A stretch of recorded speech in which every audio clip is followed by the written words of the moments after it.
امروز قصد داریم درباره یکی از مسائلی صحبت کنیم که خیلی ها رو نگران میکنه، آلزایمر. در این ویدیو نشانه‌های اولیه این بیماری رو بررسی میکنیم و راه‌های درمانش رو هم با هم مرور میکنیم. پس تا آخر ویدیو با من باشین.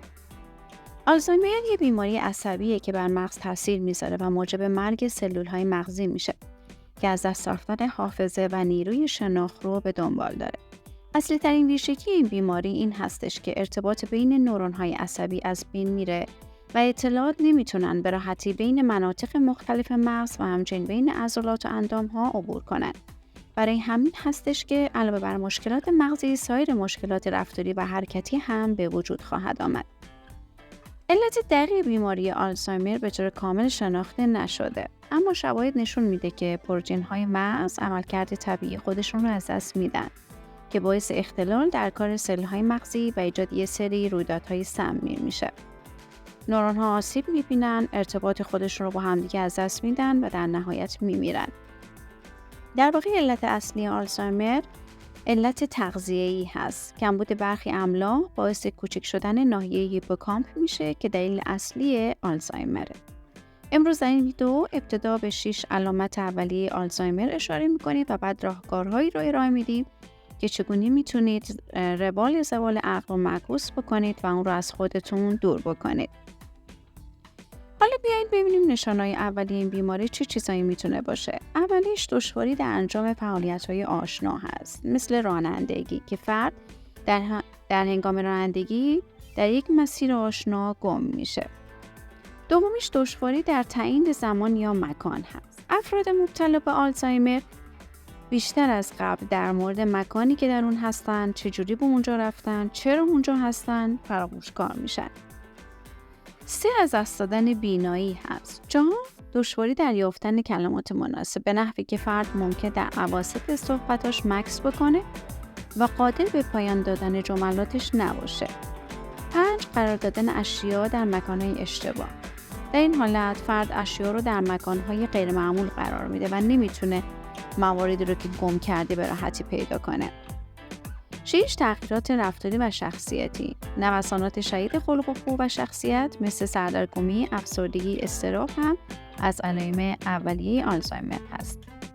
حالا که نشانه‌ها رو بررسی کردیم، بیایید درباره درمان صحبت کنیم. هرچند درمان قطعی برای آلزایمر وجود نداره، ولی میشه با روش‌های تغذیه‌ای مناسب کیفیت زندگی رو بهتر کرد. اولین تغذیه‌ای که میتونید داشته باشید توت‌ها هستن. توت‌ها نیاز بدن به انواع آنتی اکسیدان، مواد معدنی و ویتامین ها رو تامین میکنن. علاوه بر اون ویتامین ای و کوآنزیم Q10 دو نوع آنتی اکسیدانی هستند که به دریافت اکسیژن بیشتر در مغز کمک میکنن و حتی میتونن مانع از لخته شدن خون بشن.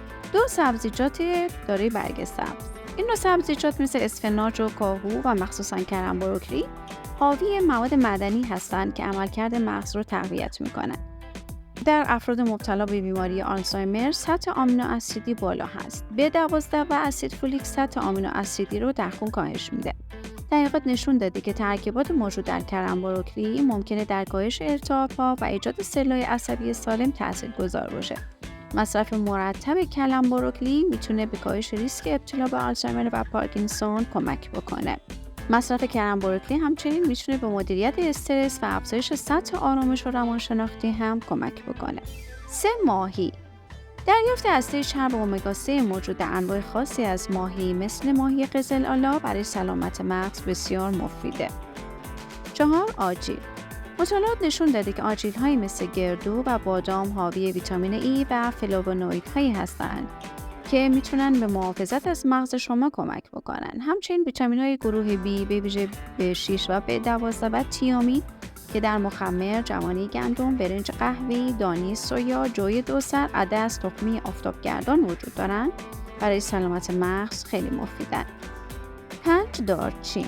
مصرف دارچین در قالب ادویه یا دمنوش باعث بهبود پاکسازی تجمع پروتئین‌های مغزی بیماران مبتلا به آلزایمر و همچنین بهبود حافظه و سایر عملکردهای شناختی میشه. علاوه بر این، دارچین با فواید آنتی اکسیدانی و ضد التهابی که داره باعث سلامت قلب و کاهش فشار خون میشه و روی بهبود سلامت مغز کمک میکنه. 6 زردچوبه. زردچوبه حاوی یک ماده فعال موثر به نام کورکومین هست. این ماده میتونه به پیشگیری و درمان انواع زوال عقل مثل آلزایمر کمک زیادی بکنه. 7. قارچ یالشیر. آزمایشات انجام شده روی قارچ یالشیر نشون داده که ترکیباتی در این قارچ وجود داره که در زایش و تولد دوباره و احیای مغز انسان نقش جدی دارن. آلزایمر مغز رو به تدریج کوچک میکنه، ولی برای احیای مجدد اون تنها با مدت 4 ماه مصرف پودر قارچ یالشیر خشک شده به میزان توصیه شده توسط پزشک میتونه تولد دوباره مغز و بازگشت زندگی رو برای فرد بیمار به دنبال داشته باشه. دمنوش‌های جلوگیری از آلزایمر. در این مسئله که گیاهان میتونن سیستم بدن رو تقویت کنن شکی نداریم، اما توصیه میکنیم پیش از شروع مصرف اون رو حتما با پزشک خودتون مشورت کنید. اولش چای سبز هست، به علت خواص آنتی اکسیدانی برای تقویت حافظه مفیده. بعدش دمنوش جینکو. جینکو بیلوبا میتونه با افزایش جریان خون به مغز به تحریک عملکرد مغزی و بهبود کارایی ذهنی کمک کنه. این گیاه دارای خواص آنتی اکسیدانی هستش که میتونه برای مقابله با استرس اکسیداتیو و پیشگیری از آسیب به سلول‌های مغزی مؤثر باشه و در کاهش افسردگی و اضطراب مفید واقع بشه و حتی در بهبود روحیه و افزایش انگیزه و انرژی شخصی هم مفید باشه. اگر از داروهای رقیق‌بندی خون استفاده میکنید بدون نظارت پزشک از این دارو استفاده نکنید. دمنوش جینسینگ. جینسینگ جریان خون مغز رو بهبود میبخشه. اگه فشار خون بالا، دیابت یا سابقه بیماری‌های اختلال هورمونی دارید اون رو با احتیاط استفاده کنید. و قبل از ترکیب جینسینگ با گیاه جینکو با پزشک خودتون مشورت کنید. دمنوش بادرنج‌بویه. یه مطالعه نشون داده که بادرنج‌بویه به بهبود عملکرد ذهنی در افراد مبتلا به بیماری آلزایمر خفیف تا متوسط کمک میکنه.